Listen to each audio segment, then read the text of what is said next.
¿Qué tal todos? ¿Cómo están? Bienvenidos a este episodio de Mateando con la Latea. Va a estar súper divertido, espero que sea de su agrado. Nada, pues aquí estamos para hablar un ratito con Lord Arcai, para hablar con Lord Arcai un poquito sobre algo que es su especialidad y es el derecho. Tenemos al abogado Lord Arcai con nosotros, pues vamos un poco a los temas que nos apetece hablar, que es hablar un poquito de derecho y blockchain, de todo lo que implica. Estamos todo el rato hablando de contratos, contratos inteligentes, y qué mejor para que nos explique un poco qué deberíamos entender por un contrato que un abogado, ¿no? Pues el tema IRL totalmente es un acuerdo de voluntades entre dos o más partes en las cuales se adquieren derechos y obligaciones. Una persona, supongamos en una compraventa, una persona se está obligando a vender cierto bien y la otra persona se está obligando a dar cierta cantidad de dinero. Ambos tienen derechos, es decir, el derecho de recibir el pago y el otro el derecho de recibir el objeto, y ambos tienen la obligación, pues en este caso, de dar el producto y el otro de dar el dinero. Entonces, básicamente eso en pocas Eso. palabras. ¿Hasta qué punto tú, cómo ves el derecho regulando un poco este tema de blockchain? Si hubiese un contrato de un préstamo, por ejemplo, con unos intereses súper abusivos, aunque estuviese firmado por blockchain, ¿alguien podría ir y denunciarlo y intentar revocar ese contrato? Vamos a ver todo esto meramente como una cuestión comparativa. Sin embargo, el derecho como tal no es tan aplicable a estas situaciones. ¿Por qué? Porque estamos hablando del tema de la descentralización,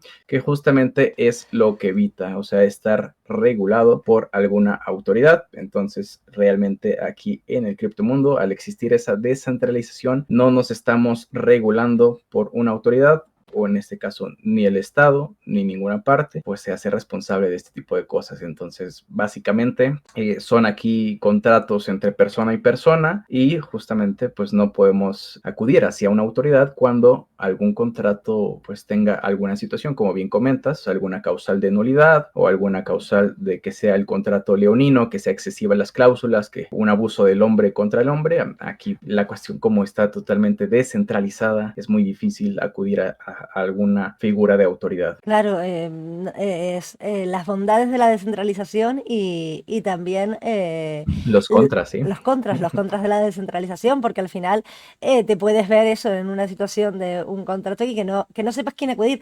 Pero no sé si esto tú crees que irá cambiando o por mucho que sea descentralizado, porque al final, vale, entonces un contrato en una red que es descentralizada y haces el contrato, pero al final son dos personas y no sé si en algún momento a nivel internacional, a lo mejor no en un país que tenga jurisprudencia en concreto, porque sería más complicado al ser un tema global, pero que a nivel internacional haya organismos de justicia que puedan meterle mano, aunque sea descentralizado y es una cuestión de que pase el tiempo y la justicia se meta en eso, o tú crees que realmente va a ser algo aparte de la justicia y siempre se va a mantener como descentralizado totalmente en ese aspecto. Y justamente yo pienso que algunos países justamente están empezando ya a hablar de temas blockchain, de temas criptomonedas, etcétera. Y esto es el primer paso para la regulación de todo este tipo de cosas. Como lo vemos, por ejemplo, hace unos años, ¿se acuerdan? El gobierno de El Salvador con el presidente Nayib Bukele, que pues estuvo introduciendo el tema hacia la población de las criptomonedas, y en específico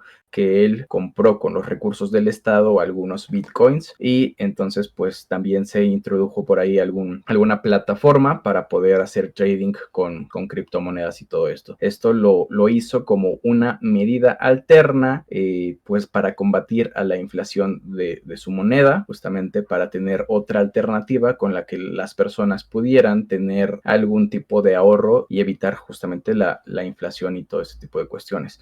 Entonces yo creo que esto es un paso muy importante. Muchos gobiernos también ya empiezan a hablar de las criptomonedas. Quiere decir que sí, en algún momento también va a existir regulación, tanto local, tanto internacional, en este tipo de cosas, y pues veremos en algún punto cierta centralización en todo este tipo de cosas. Hay un proyecto ahora que creo que no nos queda demasiado para que salga, que se ha hablado mucho, que es el euro en blockchain. Entiendo que será más un sistema, pues como puede ser Ripple u otros formatos centralizados como SkyMavis, que tendrán el control de la oferta monetaria, ¿no? Pero que sí es algo que ya está sonando mucho, el tema de ir eliminando el efectivo cada vez más. Entonces supongo que cuanto más se metan los países y los organismos internacionales en crear este tipo de monedas, pues también veremos más regulación que termina afectando a los blockchains que sean descentralizados, no solo a los centralizados, ¿no? Pero bueno, vamos a soñar un poco. ¿Qué cosas te imaginas tú que podrían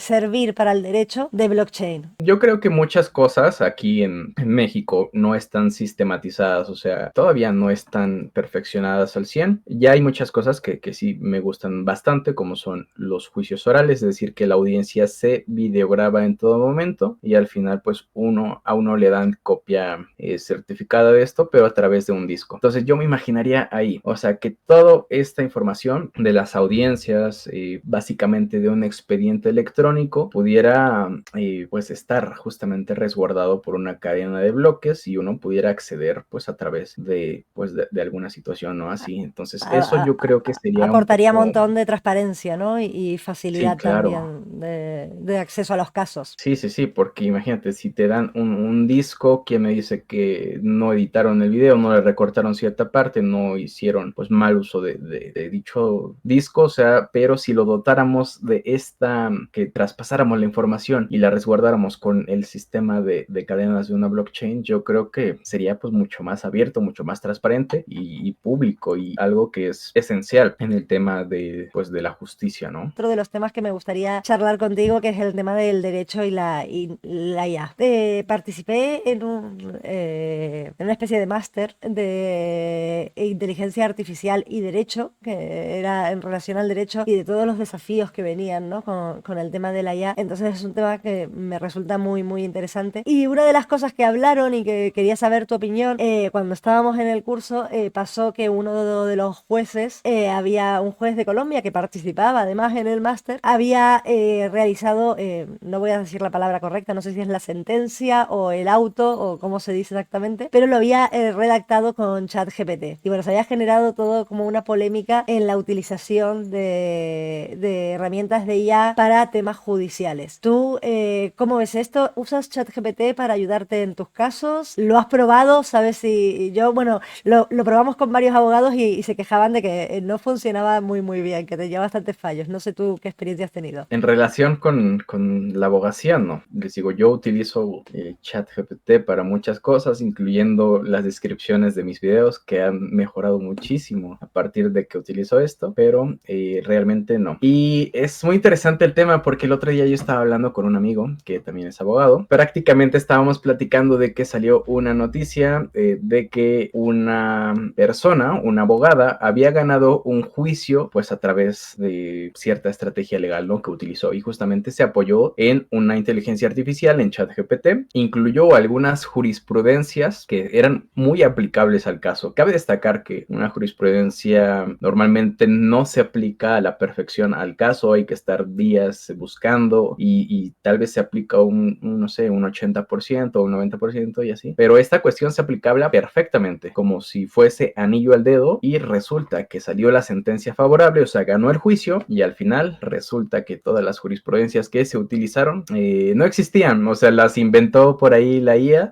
hizo jurisprudencias y las inventó como si existieran, Oh, qué entonces pues peligro. se hizo una polémica y fue un tema muy controversial y me llamó mucho la atención este tema, creo que es el momento idóneo para poder traerlo a colación. Sí, sí, sí, totalmente. Entonces, ¿crees que puede ser muy peligroso la utilización de IA, por lo menos como funcionan hoy en día todavía para el tema de la justicia y el derecho? Sí, claro. Aquí, pues lo recomendable totalmente, pues acudir a un experto. El experto, pues va a elaborar tu demanda o alguna situación que tú necesites de conformidad con todo lo que tú le expliques. Esto tiene que incluir mucho la cuestión humana. Es decir, hay una entrevista y la cuestión humana es súper importante para este tipo de cosas. Si le quitamos esa cuestión humana y lo dejamos justamente a la inteligencia artificial, pues va a suceder esto. Y cualquier persona podría ir, oye, ChatGPT, por favor, hazme una demanda laboral en contra de mi patrón tal, y todos podrían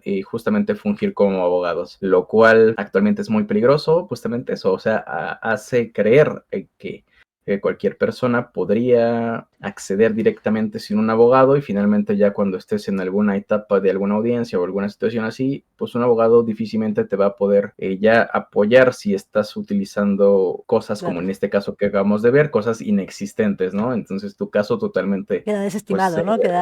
Se cae. claro, sí, Claro, claro. entonces lo recomendable pues directamente acudir a un abogado. Pero entiendo que el abogado como base para escribir, por ejemplo, ahorrarse la escritura y luego revisarlo, sí lo puede utilizar como herramienta, ¿no? No, es que a mí me gusta justamente esa parte de iniciar desde cero un escrito. Muchos hacen lo que tú comentas, toman ya un formato y nada más cambian algunas cosillas por ahí, Pero a pero ti te no es gusta lo mismo. redactar, no es lo mismo. A mí me gusta desde el principio. ¿Por qué? Porque cada caso para mí yo no lo veo como un expediente, un simple legajo de hojas. Yo veo cada caso pues por la persona que está ahí presente y lo inicio desde cero porque así me gusta ir construyendo pues las bases fuertes, los cimientos, y totalmente yo sé que puedo ganar el caso si yo tengo esas bases que yo construí desde cero. Y justamente esta cualidad que tienes del derecho de ir modificándose constantemente, porque realmente los casos son infinitos y las posibilidades son infinitas, y entonces todo el tiempo es como ir modificando. La sensación que tengo es que va a ser siempre necesario, o sea, que por mucho que haya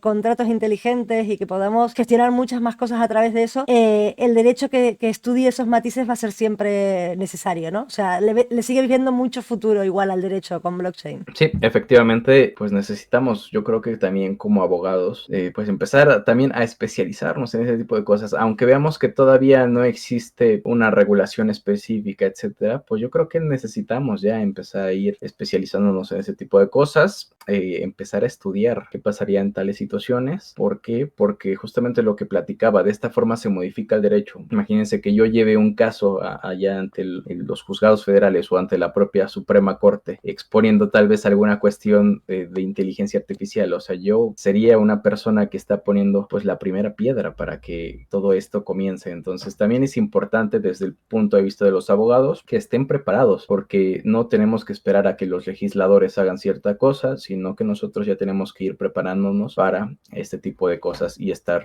preparados para los temas de blockchain y criptomonedas. Totalmente, tienes ahí un futuro ya que has unido tu vida de creador de contenido y tienes esta faceta también de abogado. Quizás el ir aprendiendo a especializarte en eso, porque creo que mucha gente te va a necesitar en los próximos años. Pues nada, Claro. Lorarcay, ha sido un enorme placer pasar este ratito juntos hablando de derecho. Muchísimas gracias por venir a acompañarme. Espero que lo hayas disfrutado, que te lo hayas pasado bien. Pues no, yo te agradezco a ti por haberme invitado. La verdad es que desde que salió el programa uno de este nuevo programa de Mateando, pues sabes que quise estar ahí desde el primer momento, y pues no se había dado gente por cuestiones Sí, físicas del IRL, algunas cuestiones por ahí, sí. pero aquí estamos y Tema, esperemos pues estar en algún tema. otro programa. Muchas gracias, gracias, gracias de verdad por acompañarnos, los queremos. Gracias a todos, cuídense, nos vemos.